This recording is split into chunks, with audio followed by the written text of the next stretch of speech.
ओडिशावासी गोटे बहुत बड़ अपमान कि पंचायत राज दिवस को मार्च 5 तारीख रु एप्रिल 24 तारीख को घुंचाइबा एवं मार्च 5 बदल में एप्रिल 24 तारीख रे पंचायत राज दिवस ओडिशा रे पालन हबो बोली राज्य सरकार को निष्पत्ति ये गोटे बीजेपी रो राज्य सरकार गोटे हीनमन्यता बिजू बाबूंकर एही पंचायत राज दिवस 3 दशंधि धरी पालन हो आसुची ओडिशा रे एवं जेतेबेले 2000 मसीह रु 2009 मसीहा पर्यंत बीजेपी रो मेंटो सरकार थिला सेतेबेले मध्य आमे ओडिशा रे मार्च 5 बिजू बाबूंको जन्म जयंती दिन पंचायत राज दिवस पालन करी आसुथिलु। बिजू बाबू जड़े स्वाधीनता संग्रामी थिले, जड़े राष्ट्रनीतिज्ञ थिले एवं भारत वर्ष रे सी एपरी एक नेता थिले जहाँको मृत्युरे जहाँको देहांतरे 3 गोटी देशर पताका तांको उपरे पका जाइतिला एवं ओडिशार विकासर विश्वकर्मा थिले बिजू बाबू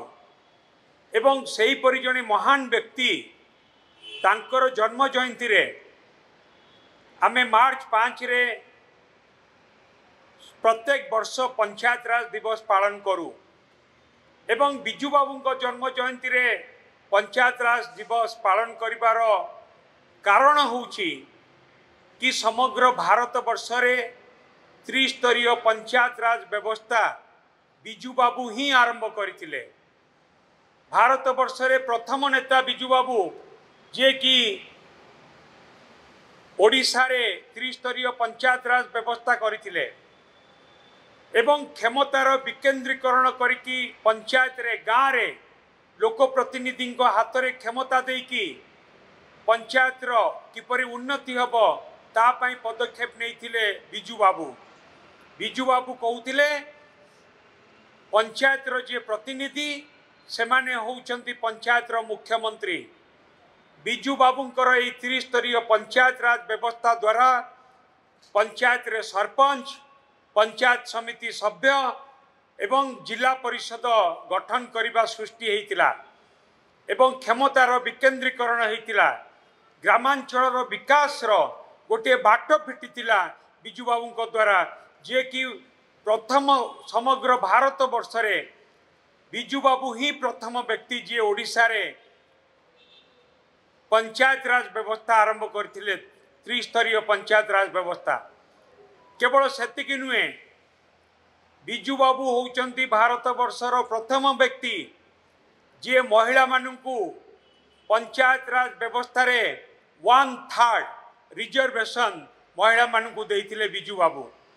सही परि जने महान व्यक्ति तांको जन्म जयंती रे आमे प्रत्येक वर्ष 3 दशंधि धरिकी पालन करी आसुचु पंचायत राज दिवस। किंतु जेतेबेले वाजपेयी जी पूर्वतन प्रधानमंत्री जड़े महान नेता से मध्य बिजू बाबू को स्मृति रक्षा पाई भुवनेश्वर रे एयरपोर्ट को बिजू बाबू को नाम रे मध्य नामित करथिले। सेही परि जड़े महान व्यक्ति को जन्म जयंती रे पंचायत राज दिवस पालन न करिकी एप्रिल 24 तारीख को पंचायत राज दिवस घुंचा जिबा बिजू बाबू प्रति गोटे अपमान एवं ओडिशा प्रति अपमान, ओडिशार प्रत्येक जनसाधारण को पई अपमान जो माने बिजू बाबू को भल पाती एवं जो मानक ओडिशावासी 4.5 कोटी लोक बिजू बाबू हृदय रे एवं 4.5 कोटी लोक हृदय रे बिजू बाबू तांको प्रति जो अपमान करा जायछि आज ओडिशा प्रति अपमान करा जायछि ये होउछि बीजेपी रो गोटे हीनमन्यता। जे पर्यंत राज्य सरकार ए निष्पत्ति परिवर्तन न करिवे से पर्यंत आमे चुप रहिबुनी एवं या प्रतिबदल आम लोकों पाखक जीवु दरकार पड़े आम राजरास्ता को जीवु।